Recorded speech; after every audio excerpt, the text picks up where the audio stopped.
예, 우리 오늘 은혜할 말씀은 로마서 5장 20절에서 21절 말씀입니다. 우리 다 같이 봉독하시겠습니다. 율법이 들어온 것은 범죄를 더하게 하려 함이라. 그러나 죄가 더한 곳에 은혜가 더욱 넘쳤나니 이는 죄가 사망 안에서 왕노릇한 것 같이 은혜도 또한 의로 말미암아 왕노릇하여 우리 주 예수 그리스도로 말미암아 영생에 이르게 하려 함이라. 아멘. 예. 오늘이 이제 2024년 그 마지막 주일이죠. 마지막 주일입니다. 제가 인생을 살면서 이런 한 해를 보내기는 처음인 것 같아요. 요즘은 어떻게 보면 뭐라 그럴까요? 잠 못 드는 날이 많은 그런 나날을 보내고 있습니다. 야, 이거 나라가 이러다 어떻게 될까? 걱정이 태산입니다. 그래서 왜 그렇습니까? 왜 그러냐면 우리의 조국, 대한민국, 제가 거의 뭐 이제 70을 바라보고 있으니까 70평생을 살았던 또 우리 조상들이 살아왔던 나의 조국 대한민국이 악한 자들의 손에 아주 험난하게 유린을 당하고 있기 때문에 그렇습니다. 악한 자들이 부정한 방법으로 득세를 하고 나라를 망하게 하는데 아주 심혈을 기울이고 있습니다. 그리고 또 그것을요, 지지하는 철없는 국민들도 있어요. 나라 망하는 줄도 모르고 철딱서니 없이 그런 자들을 지지를 해요. 특히 진실을 전해야 하는 언론들이 앞장서서 거짓말을 해요. 거짓 선동을 하고. 깜짝 놀랐습니다. 저는 이렇게 그 방송이나 이런 언론들이 이렇게 타락할 줄은 몰랐어요. 어떻게 이렇게 거짓말을 눈금 따먹게 합니까? 세상에. 방송이라는 자들이, 방송하는 자들이. 그러니까요, 일반 보통 국민들은 어때요? 방송은 거짓말 아니야. 이렇게. 방송에서 설마 거짓말 하겠어? 그래서 방송이 하는 대로 그대로 믿는 거예요. 그러니 이게 참, 뭐랄까요. 정말 기가 막힌 상황이 벌어지고 있습니다. 참으로 암담한 상황 속에 있습니다.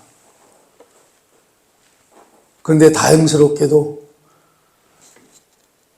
이 악한 자들은 결국 망하게 돼 있습니다. 이 나라가 어떻게 해서 이 나라가 세워졌는데, 많은 사람들의 희생의 피로, 희생의 땀으로 세워진 나라잖아요. 이 나라가요, 그렇게 쉽게 망하지 않을 것입니다. 그래서 여러분, 이 악한 자들에게 분노한 애국 시민들이 지금 광화문에 모였지 않습니까? 그들이 모인 지는 오래됐습니다만은, 특별히 이 나라를 다시 어떻게든지 바로 잡아보려고 애쓰는 대통령을 도와서 지금 이 나라를 구하려는 수많은 인파가 광화문에 모여서 이 추운 겨울의 칼바람을 이겨내면서 집회를 하고 있습니다. 제 개인적인 생각은 그래요. 분명히 우리 하나님이 도우실 것이다. 그렇잖아요? 우리 하나님께서 악한 자를 돕지는 않으실 거 아니에요. 그분 말씀에 뭐라고 얘기합니까? 다윗이요. 다윗이 보니까 악한 자들이 너무 잘 되는 거예요. 그래서 다윗이 시험이 들었어요. 그래서 다윗이 성전에 들어가서 하나님께 항의를 합니다. 주님, 어떻게 이렇게 악한 자들이 잘 됩니까?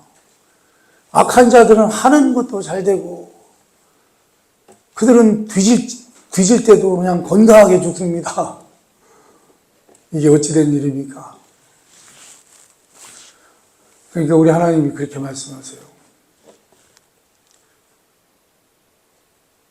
악한 자의 말로는 바람에 나는 겨와 같아서. 뭐와 같아서요? 바람에 나는 겨와 같아서 그들의 존재는 흔적도 없이 사라진다. 이렇게 말씀하신 거예요. 그들이 잘 되는 것 같지만 결국은요, 악한 자들의 말로는 어때요? 흔적도 없이 사라진다는 거예요. 저는 그렇게 되리라 믿습니다. 그래서 새해에는 희망찬 한 해가 다시 시작되리라고 기도를 해봅니다. 제가 오늘 잠깐 설교하기 앞서서 소개할 사람이 있는데 1700년대 존 뉴턴이라고 하는 목사님입니다. 이분은 아주 유명한 분이죠. 어떤 분으로 유명하죠? 우리 찬송가 원래 405장이었는데 305장으로 변했죠. 지금도 전 세계적으로 유명한 가수들은요, 이 노래를 한 번씩 다 부르더라고요. 그렇죠? 유명한 팝 가수며, 누구며 할 것 없이 이거를 다 부릅니다. 무슨 노래죠? Amazing Grace. 놀라운 은총이라는 뜻인데, 우리는 이렇게 번역이 돼요. 나 같은 죄인 살리신 주님. 그 은혜 놀라워. Amazing Grace. 그분의 이제 은혜를 말하는 것입니다만, 그것을 작곡하신 분이에요. 나 같은 죄인은 누구를 말하는 거예요? 자기를 말하는 거예요. 존 뉴턴이라고 하는 사람. 나중에는 이제 목사님이 됐습니다만. 이 존 뉴턴은 어릴 적 그의 어머니 엘리자베스, 존 뉴턴의 어머니는 엘리자베스 뉴턴이라는 분이었는데 그분은 아주 신실해요. 신실한 기독교인이었어요. 그래서 아직 어린데도 불구하고 그 어린 애기 존 뉴턴에게 하나님에 대해서 가르치려고 아주 무진 애를 썼습니다. 하나님에 대해서, 하나님의 말씀에 대해서 열심히 가르쳤어요. 그 아들에게 하나님의 말씀으로 씨를 심으려고 아주 애를 쓰셨습니다. 그러니까 그 어머니는 자기 아들이 목사님이 되기를 원했던 것 같아요.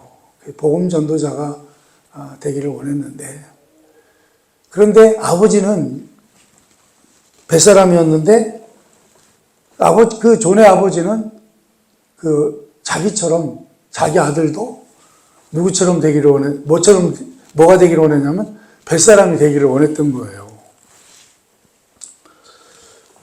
그래도 하여간 그 어머니 엘리자베스는 존 뉴턴이 장차 복음 증거자가 되게 해달라고 늘 기도를 했습니다.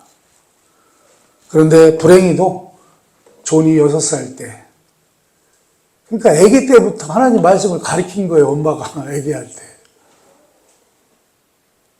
그래가지고요, 불행히도 그 신실한 어머니 엘리자베스가 존 뉴턴이 6살 되던 해 하나님 품에 안기고 말았습니다. 하나님 품에 안겼으니까 잘 됐습니다만 존 뉴턴은 겨우 6살밖에 안 됐는데 엄마를 떠나보내려니 얼마나 힘들었겠어요. 아무튼 그가 11살이 되었을 때 1700년대라 그런지요, 조숙했나 봐요, 사람들이. 11살에 아버지를 따라서 뱃사람이 됩니다. 11살에. 지금 우리나라 11살로 보면 어떻게 되나요? 11살에 애기죠. 애기가 무슨 뱃사람을 해. 그렇죠? 근데 이 존 뉴턴은 11살에 아버지를 따라 뱃사람이 되었습니다. 그런데요, 그 배는 어떤 배였는가요? 그거는 다름이 아닌 노예 상선이었습니다. 아프리카에 가서 흑인들을 납치해다가 영국에 노예로 팔아먹는 노예 상선이었습니다. 그래서요, 그 배 안에서 큰 뱃사람이 된 이 존은 어떻게 해요? 그런 삶 속에서 어떻게 되겠습니까? 그는 정말 더럽고 흉악한 죄악들을 자행하는 타락한 자가 되고 말았다. 여러분, 그 어린 존 뉴턴이 그 노예 상선에서 배울 게 뭐가 있었겠어요? 못된 짓만 배운 거예요. 악한 짓만 배운 거예요. 그러던 어느 날 그는 감당할 수 없는 사나운 폭풍우를 만납니다. 폭풍우를 만났고 더 이상 어떻게 할 수 없는 이제 죽기만을 기다리는 그런 상황이 되었습니다. 그런데요, 그때 존은요, 자기도 모르게 이것을 고백했다는 거예요. 뭐라고? 하나님께서는 우리에게 자비를 베푸실 것이다. 존은 지금 어떤 자였었죠? 악하기가 그지없는 자였습니다. 그런데 그 험한 파도를 만나고 나서 죽게 생겼으니까 어떻게 해요? 자기도 모르게 툭 태어났다는 거예요. 우리 하나님께서 우리에게 자비를 베풀어 주실 것이다. 우리 같으면 우리도 그랬겠죠, 그죠? 우리 하나님께서 분명히 나를 살려줄 것이다 라고 이제 그렇게 고백을 했다는 거죠. 아무튼 다행히 하여간 폭풍우가 잔잔해졌습니다. 폭풍우가 잔잔해지고 그는 자신의 악한 삶의 행실을 되돌아보게 되었습니다. 그러면서 그가 어떤 생각을 했냐면, 나같이 극악한 죄인도, 나같이 이런 천하의 악한 자도 하나님의 자비를 입을 수 있을까라고 생각을 했다는 거예요. 그러면서 이런 생각을 했대요. 아마 나는 이미 구원받기에는 너무 멀리 와 있는 것 같다. 왜요? 자기가 너무 죄를 많이 짓다 보니까, 죄를 너무나 많이 지었기 때문에, 너무나 흉악한 죄악들을 너무나 많이 지었기 때문에 나는 이제 구원받기에는 너무나 멀어져 있는 것 같다라고 생각을 했다는 거예요. 그러면서 존 뉴턴은요, 아프리카에서 온갖 일을 겪게 됩니다. 병에 걸려 쇠약해졌고 거의 굶어 죽을 뻔하기도 했습니다. 그의 주변에서 죽음이라고 하는 것은 아주 일상적인 것처럼 일어났고 인생의 가치는 바닥으로 떨어졌습니다. 그가 늘 보는 거는요, 그의 눈으로 보는 거는 맨날 잔인한 일, 야만적인 일, 강제로 노예로 잡아온 그 여자들이 성폭행 당하는 일, 그것을 매일같이 보면서 그는 살았습니다. 그러니 이제 그는요, 폭풍우를 만났을 때 아마도 하나님의 은혜가 임하지 않았었나. 그래서 그랬는지는 모르지만, 그는 이제 그런 추악한 현장이 자신의 쾌락을 즐길 수 있는 그런 좋은 곳이었는데, 이제 그게 아니라요, 그 추악한 현장에서 삶이 이제는 견딜 수가 없는 거예요. 너무 힘들어서. 너무 고통스러워서. 그래서 그는 깊은 절망에 빠집니다. 그리고 결국은 자살을 택합니다. 자살을 결심하고 자살을 하려고 하는 그때 어떻게 되실까요, 여러분? 우리 예수 그리스도를 만나게 됩니다. 그가 예수 그리스도를 만나고 하나님과의 관계가 점점 회복되어지는 놀라운 경험을 하게 됩니다. 여러분, 이렇게요, 하나님께서 존을 하나님의 은혜로 이끄셨을 때 쓰셨던 도구는 뭐라고 생각이 드십니까? 바로 그의 어머니 엘리자베스 뉴턴이 그토록 그 어린아이였지만 그 어린아이 존의 마음에 하나님의 말씀을 뿌리려고 애를 썼던 것, 그것이 그 은혜의 씨앗이 되지 않았나 이렇게 생각해 봅니다. 로마서 3장 19절에서 20절을 한번 보겠습니다. 로마서 3장 19절에서 20절 시작. 우리가 알거니와 무릇 율법이 말하는 바는 율법 아래에 있는 자들에게 말하는 것이니 이는 모든 입을 막고 온 세상으로 하나님의 심판 아래에 있게 하려 함이라. 그러므로 율법의 행위로 그 앞에 의롭다 하심을 얻은 육체가 없나니 율법으로는 죄를 깨달음이니라. 아멘. 우리가 여기서 알 수 있는 것이 무엇입니까? 율법의 행위로는 의롭다 하심을 얻을 육체가 없다. 이것은요, 제가 너무나 오랜 시간을 거쳐 설교를 했기 때문에 우리 여러분들은 잘 이해하고 계실 것입니다. 그리고 율법으로는 어떻게 해요? 다만 죄를 깨달을 뿐이다.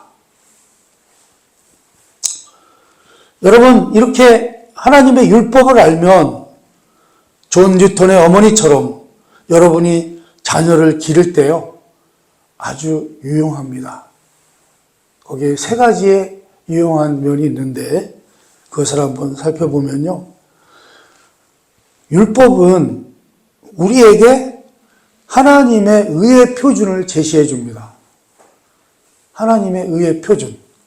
그러니까 우리가 율법을 통해서 어떻게 하면 하나님을 기쁘시게 할 수 있고 의롭게 사는 것이 무엇인가를 알게 된다는 거예요. 뭐를 알면? 율법을 알면. 율법을 알면. 자, 그래서 로마서 7장 12절을 한번 보겠습니다. 한번 읽어봅니다. 시작. 이로 보건대 율법은 거룩하고 계명도 거룩하고 의로우며 선하도다. 아멘.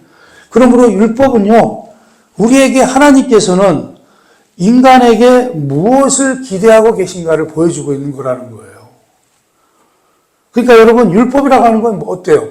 거룩하고 의로우며 선하다. 그러니까 율법이라는 것은 좋은 거라는 거예요? 나쁜 거라는 거예요? 좋은 거라는 거죠. 그죠?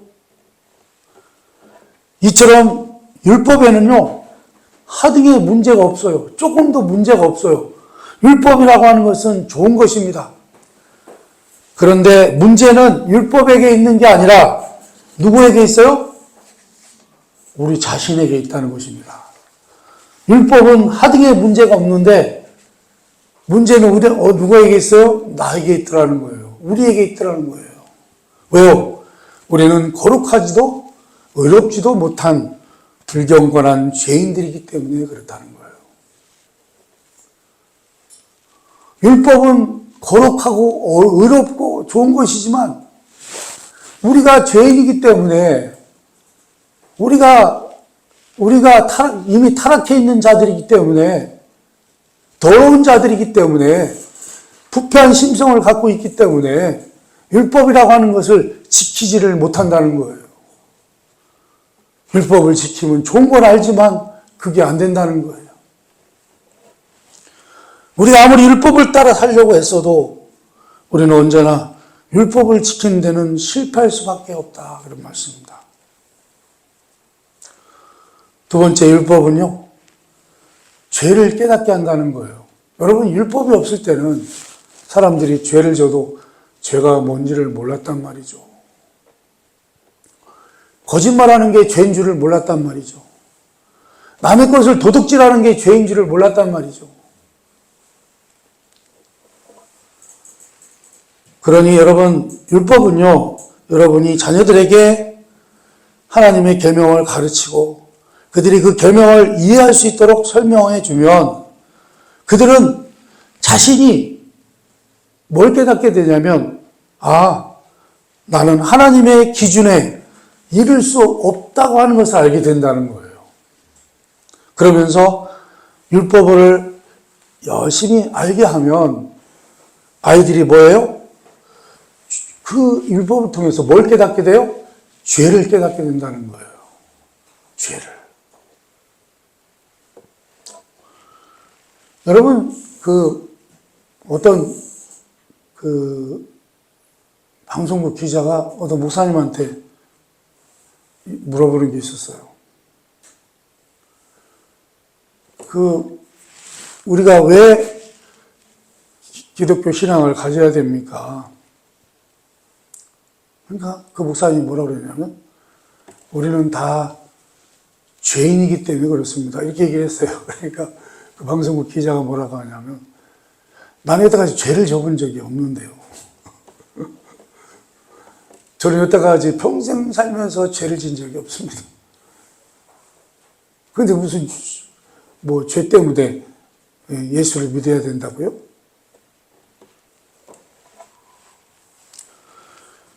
여러분, 사람들은요, 율법을 모르면 죄를 모릅니다. 그렇죠? 여러분, 우리가 지금도 신앙생활 하면서도요, 내가 죄를 짓고 살았다고 하는 자체를 모른다, 그런 말씀입니다. 뭘 모르면? 율법을 모르면. 여러분, 존 뉴턴도요, 사실은 어렸을 때이지만 그 어머니가 하나님의 계명을 잘 가르치려고 애를 쓰셨잖아요. 그거를 그 존 뉴턴의 마음에 심으려고 애를 썼단 말이죠. 그랬을 때 그는요, 자기 죄를 알 수가 있었다는 거예요. 우리 어머님이 심어준 그 율법 때문에, 그 계명 때문에. 그래서 그는 하나님의 은혜로 인도가 된 것입니다. 그래서 이제 세 번째는요, 율법은요, 우리를 그리스도께로 인도하는 교사와 선생의 역할을 한다. 어떻게? 만일 존 뉴턴이 어머니 말씀에 청종하고 어머니가 가르쳐 주셨던 것들을 중요하게 여겼더라면 율법이 아마도 그의 교사가 되었을 것입니다. 그러므로 우리가 자녀들을 하나님의 법으로 양육할 때 여러분은요, 하나님의 은혜뿐만 아니라 끔찍한 죄의 결과들로부터 자신들을 구해내실 분이 필요하다고 하는 사실을 가르쳐주게 되는 것입니다. 그러니까요, 아이들에게 계명을 가르치다 보면, 율법을 가르치다 보면 우리는 죄인의 범주에서 벗어날 수 없고, 죄인의 범주에서 벗어날 수 없으면 결국 우리는 구원받을 수 없다고 하는, 구원받을 수 없는 죄인이라고 하는 것을 깨닫게 된다는 거예요. 그래서 우리를 구원해 줄 수 있는 분을 어떻게 해요? 우리를 구원해 주실 분이, 우리를 구원해 주실 분이 필요하다고 하는 것을 깨닫게 된다는 것입니다. 율법은 흉악한 죄로 점철된 삶과 하나님의 거룩한 계명을 범함으로써 오는 비통한 결과들로부터 우리를 지켜주는 역할을 합니다. 그러니 여러분, 율법으로 자녀들을 양육하시기 바랍니다. 이거는 이제 자녀들을 빗대서 하는 얘기지만 우리 자신들도 어떻게 해요? 율법으로 자신들을 양육하시기 바랍니다. 그리고 예수 그리스도와 새 언약이 그들의 것이 될 수 있는 하나님의 은혜에 대해서 계속 말해 주시기를 바랍니다. 그리고 그들을 위해 부지런히 기도하시기 바랍니다. 자녀들을 위해서 그렇게 하라는 거예요. 나머지는 하나님이 하실 것입니다. 여러분은 하나님을 신뢰해야 합니다. 분명히요, 존 뉴턴이 자신의 일생에서 배운 교훈은 분명히 뭐예요? 죄가 더한 것에 은혜가 더욱 넘쳤다라고 말씀합니다. 로마서 5장 20절입니다. 한번 읽어볼까요? 읽어봅니다. 시작. 율법이 들어온 것은 범죄를 더하게 하려 함이라. 그러나 죄가 더한 곳에 은혜가 더욱 넘쳤나니. 아멘. 조금 언뜻 읽으면 이상한 말 같긴 하지만 여러분, 죄가 많은 곳에는요, 은혜도 많다는 거예요. 은혜도 넘친다는 거예요. 이게 약간 비유가 되려나는 모르겠습니다만, 이거는 뭐 정확한 비유는 안 될 것 같은데, 제가 늘 말씀드리지만, 여러분, 사람이요, 자기가 스스로 착하다고 생각하시는 분들 있죠. 나는 죄를 져본 적이 없다고 생각하시는 분들. 그런 분들은요, 이 기독교 신앙, 그러니까 예수 믿는 이 신앙, 이 하나님의 은혜를 받아들이기가 쉬울까요? 어려울까요? 하나님의 은혜가 임해도요,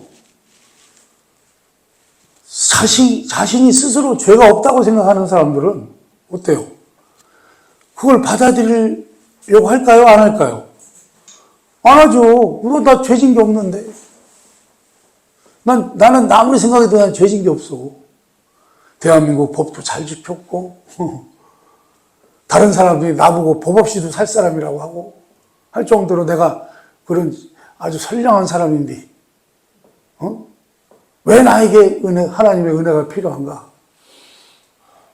그렇죠? 자, 그런데, 제가 늘 말씀을 드렸습니다만, 사람을 6명인가 죽인 고재봉이라고 하는 연쇄살인마는 감옥에 갔잖아요. 감옥에 가서 이제 결국 사형을 당했습니다만 그 사람은 누군가 자신에게 전도했을 때 예수 믿으시오. 그럼 당신도 구원받을 수 있습니다. 그러니까 그 고재봉이가 뭐라고 대답을 했어요, 여러분? 나 같은 자가? 나 같은 자가 구원을 받아? 나 같은 자가 어떻게 구원을 받냐? 존 뉴턴도 마찬가지였어요. 존 뉴턴도 그런 흉악한 죄를 졌는데, 자기가 그런 흉악한 죄악 속에서 살았는데, 나 같은 게 죄를 용서받을 수 있다고? 내 죄를 용서받을 수 있다고? 고재봉이는 어때요? 웃기는 소리 하지 마. 나는 용서받을 수 있는 인간이 아니오. 그는 자신이 누구라는 걸 알아요. 자기는 용서받을 수 없는 죄인이라고 하는 것을 알았단 말이죠. 그래서요, 그 자기의 죄를 크게 인식하고 있는 그는 그에게 오히려 뭐가 더 크게 임했어요? 하나님의 은혜가 더 크게 임했다. 그런 말씀입니다. 사도 바울은 어떻습니까? 사도 바울은 예수 믿는 사람들을 어떻게 해요? 죽이러 다녔잖아요. 자기는 유대교의 특히 바리새파 사람이었는데, 웬 예수쟁이들이 나타나가지고 이단이라고 여겼단 말이죠.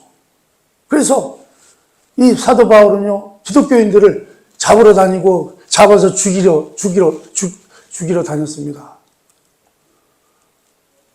우리가 잘 아는 스데반도 그가 죽이는 데 앞장섰던 사람이었습니다. 그런데 그에게 은혜가 임했습니다. 예수님을 만났습니다. 그러니 어떻게 해요? 나 같은 것이 하나님의 은혜를 감당할 수 있겠는가? 나 같은 것이 구원받을 수 있겠는가?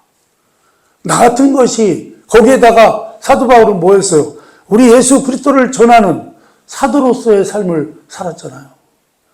그런데 내가 이제 와서 그분을 전하는 사도가 될 수 있겠는가? 그러나 그에게 임한 은혜가 더 컸던 것을 기억하시기 바랍니다. 그가 하나님의 은혜를 더 크게 받고 그가 우리 예수님을 평생 전하다가 순교를 당한 것으로 알고 있습니다. 어떻게 죽었는지는 모르겠습니다만. 아무튼 여러분, 구원이라고 하는 것은 단순히 지옥과 영원한 심판으로부터의 구원만이 아닙니다. 여러분, 지옥과 영원한 심판은요, 죄의 결과예요, 결과. 그렇죠? 죄의 결과로 지옥도 가고 영원한 심판도 받는 것이지. 그래서 여러분, 인간이 구원을 받을 때는 뭐를 구원받는 거예요? 죄로부터 구원을 받는 것입니다. 죄로부터 구원을 받으면 당연히 어떻게 돼요? 지옥도 안 가고 심판도 안 받는 거죠. 우리는 불못 속에서 영원히 받게 될 죄의 형벌로부터 구원을 받았습니다. 언젠가 이 죄악된 세상을 떠나 죄가 없는 곳에서 아버지와 함께 있게 될 것이기에 죄의 존재로부터 해방될 것입니다. 이 하나님의 은혜라는 것은 얼마나 놀랍습니까? 우리가 노력을 했나? 무슨 자격이 있었나? 무슨 공로가 있나? 이런 거 필요 없이 그냥 어떻게 해요? 값없이 그냥 주신 거예요. 값없이 공짜로 대가 없이 선물로 주셨단 말이죠. 우리를 구원으로 이끄시는 하나님의 은혜는 죄에 대한 형벌과 죄의 권세로부터 우리를 구원하시는 적극적인 힘이라 그런 말씀입니다. 우리의 조상 아담과 하와가 에덴 동산에서 하나님께 불순종하는 길을 택했을 때 그들은 하나님과 같이 가는 길, 하나님과 같이 되는 길, 불순종하는 길을 선택한 일이 뭐죠? 우리 조상들도요, 누구처럼 되고 싶었어요? 하나님처럼 되고 싶었어요. 그래서 자기의 신이 되는 길을 택했습니다. 그래서 망한 거죠. 그러므로 여러분, 구원이라고 하는 것은요, 이 선택을 되돌이키는 것입니다. 구원받은 사람은 더 이상 자신이 자신의 법이 되지 않습니다. 그는 이제 하나님과 그분의 거룩한 계명에 기꺼이 순종하려 하는 것입니다. 왜 그렇습니까? 구원은요, 우리를 불법한 자로 만들지 않기 때문입니다. 구원은 우리로 의를 행하는 자로 만드는 것입니다. 우리가 구원을 받는다는 것은 우리가 어떻게 되는 거예요? 의로 행하는 자로 변화된다는 거예요. 죄를 행하는 자에서 의를 행하는 자로 변화되는 것입니다. 사람은 자기 스스로가 자기의 삶을 변화시키고 자기 자신을 의롭게 만들 수 없다는 것을 알아야 합니다. 이것은 오직 하나님만이 이 일을 하실 수 있습니다. 하나님께서 은혜로 하시는 것입니다. 여러분, 에베소서 2장 8절에서 10절입니다. 10절 한번 또 읽어봅니다. 시작. 너희는 그 은혜에 의하여 믿음으로 말미암아 구원을 받았으니 이것은 너에게서 난 것이 아니요 하나님의 선물이라. 행위에서 난 것이 아니니 이는 누구든지 자랑하지 못하게 함이라. 우리는 우리가 만드신 바라 그리스도 예수 안에서 선한 일을 위하여 지으심을 받은 자니 이 일은 하나님 전에 예비하사 우리로 그 가운데서 행하게 하려 하심이라. 아멘. 지금도요, 우리 하나님께서는 우리를 그분이 원하시는 곳에 두시고 이 세상에서나 저 세상에서나 그리스도 예수 안에서 은혜와 사랑을 우리에게 쉼없이 쏟아부어 주십니다. 여러분, 구원은요, 전적으로 하나님이 생각해내신 일이고 전적으로 그분이 하신 일입니다. 우리가 할 일은 다만 하나님께서 그 일을 행하시도록 그분을 신뢰하는 것뿐입니다. 구원은 처음부터 끝까지 하나님의 선물인 것입니다. 그래서요, 구원을 받는 데 있어서 우리가 한 역할이라고 하는 것은 어때요? 조금도 없어요. 우리가 한 역할이라고는 조금도 없다 그런 말씀입니다. 우리가 뭔가 역할을 했다면 아마도 우리는요, 내가 모든 걸 했다고 자랑하면서 떠벌리면서 돌아다녔을 것입니다. 하지만 그렇지 않습니다. 우리는요, 우리 자신을 세울 수도 구원할 수도 없는 존재인 것입니다. 구원하는 일을 오로지 누가 하셨어요? 하나님이 하셨습니다. 하나님은 그리스도 예수를 통해 우리 각 사람을 지으셨습니다. 그렇게 하신 것은 그분께서 하시는 일, 곧 우리를 위해 마련해 놓으신 선한 일, 우리가 해야 할 그 일에 우리를 참여시키시려는 것입니다. 그러니 여러분, 이 은혜의 복음을 나눌 수 있는 사람을 여러분들에게도 보내달라고 늘 하나님께 구하시기를 바랍니다. 새해에도 우리 하나님의 사랑과 은혜가 여러분에게 늘 차고 넘치시기를 주님의 이름으로 축원합니다. 네, 기도하겠습니다.